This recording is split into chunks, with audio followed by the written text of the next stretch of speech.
Hi, everyone. Welcome back to another episode of the Leadership Purpose with Dr. Robin podcast. I'm so glad you're here and listening into the podcast. I really appreciate you. I know I say it all the time, but I mean it all the time. And because of you listening in, we've been ranked in the top 5% of all podcasts globally, according to Listen Notes. So thank you for doing that.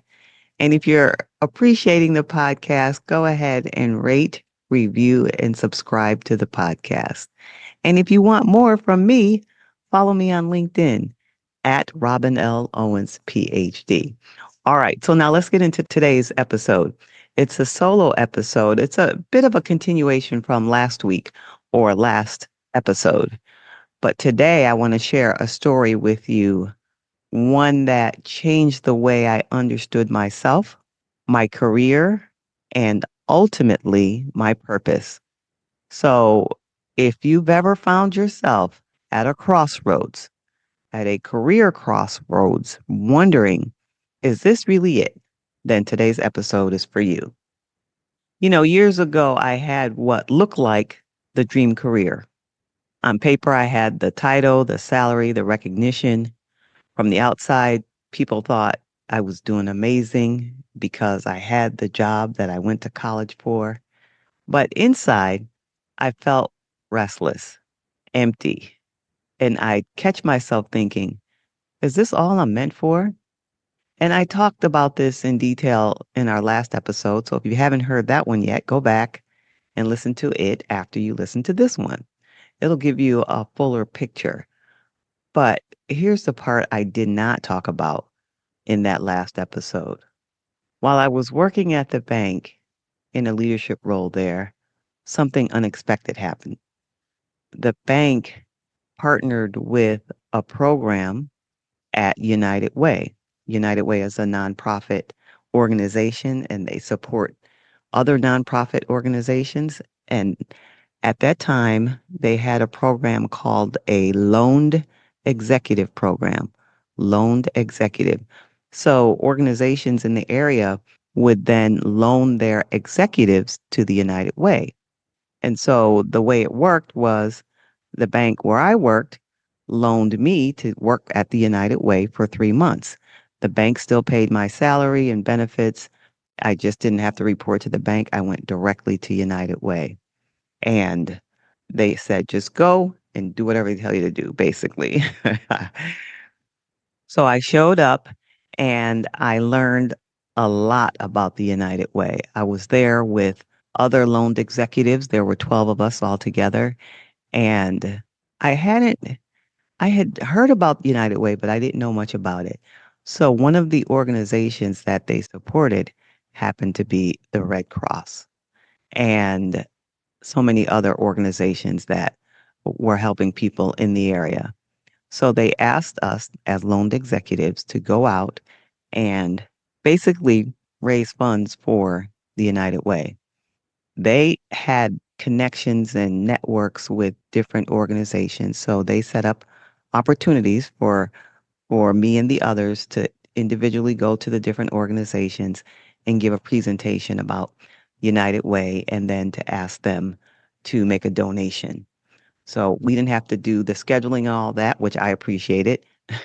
Just show up and give the presentation. But up until then, I had never done any public speaking as a part of my job. But at United Way, that was the primary responsibility. So I remember the first presentation I had to give. The night before, I was kind of nervous and I was not sure exactly how a presentation is given in terms of what's the exact thing to say or how you do it. They didn't give us all the public speaking training. They just said, basically, go ahead and do it. They gave us the content. So the night before, I asked a friend, hey, do you know anything about public speaking? And he gave me some advice, which I used in the presentation that next day. And during that first presentation and the following ones, I told a story about how my family was helped by one of the United Way organizations, which was the Red Cross.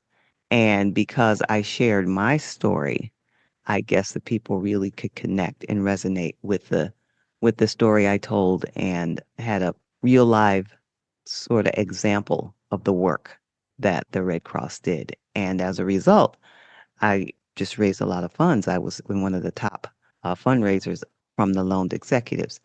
So now there I was going for, every week for every day and every week for 3 months, visiting different companies, giving the presentation, sharing my story. And I just loved it. I just loved it. I didn't even, the first time I stood in front of that first group, told my story, something happened. I just felt like, the heavens opened up. I can hear the angels singing and the violins playing. And I just loved it. I love connecting with the people. I love speaking. I love knowing that my words and my life and my experience help someone else. And so I did that for 3 months. I was alive and energized in my work. I was aligned. And then it ended. The 3 months ended. It was time to go back to the bank, go back to my normal duties, doing operations, overseeing the processes and the people and the management. No more presenting, no more sharing stories, just primarily paperwork, people management, processes, and endless details. It was like the music stopped. Suddenly, everything felt heavy, uninspiring, lifeless. I felt empty, restless, and I catch myself always thinking, is this all I'm meant for? That was my wake up call. I had tasted my purpose doing that work at United Way, and now I knew what it felt like to lose it. That gnawing emptiness forced me to confront that question over and over again. What am I truly meant to be doing? And maybe you've had a wake up call too.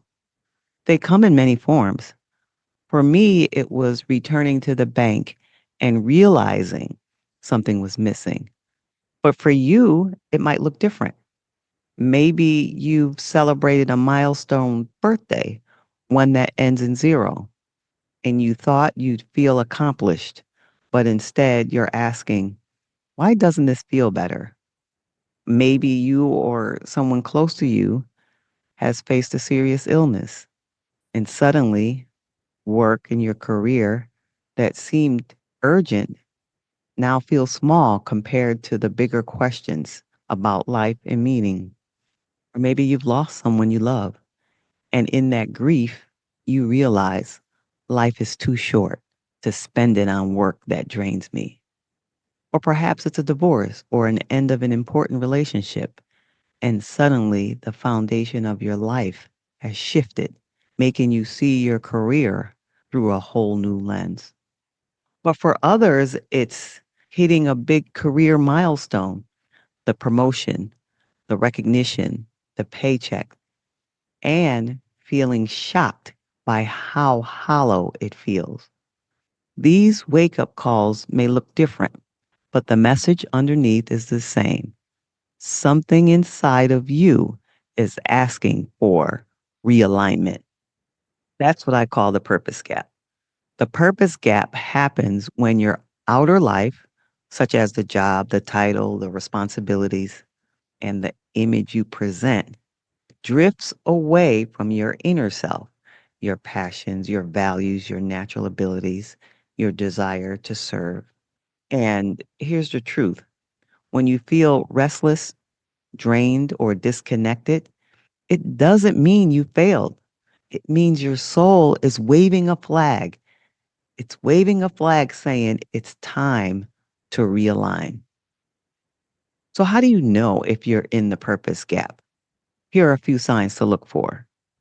You look successful on the outside, but feel empty on the inside. Work drains you more than it gives back. The things that light you up rarely, if ever, show up in your daily work. There's a persistent thought in the back of your mind. There has to be more than this. And maybe You feel a conflict between the life people see and the life you secretly long for. So, if any of that resonates, here's the good news: a career crossroads isn't a crisis, it's an invitation to reconnect who you are with what you do. So, instead of rushing to ask, what's the next job or what's the next career move, pause and ask, what's the work that actually reflects who I am? That's the question that moves you in the direction from being empty and having empty success to fulfilling purpose. And remember, if you're standing at a crossroads right now, you're not alone. Many women have been there, including me. And that's exactly why I share these stories so you can see your own more clearly. So before we wrap up the episode today, I want to leave you with something you can do, a bit of reflection. And so here it is. Think back. What's been your wake up call? Was it a milestone birthday, a loss, a major life change? Or maybe, like me, it was a shift at work that made you realize something was missing. Take a few minutes this week to journal on that question. Here's the question: what was my wake up call trying to tell me about who I am and the work I'm meant to do? And if you like, I would love it if you come and share your reflection with me on LinkedIn. That's where I post more encouragement tools, resources for especially high achieving women navigating career crossroads. And I'd love to hear from you. But just know this: your wake up call isn't just a disruption, it's an invitation to step into the you that you were always meant to be. And until next time, this is Dr. Robin.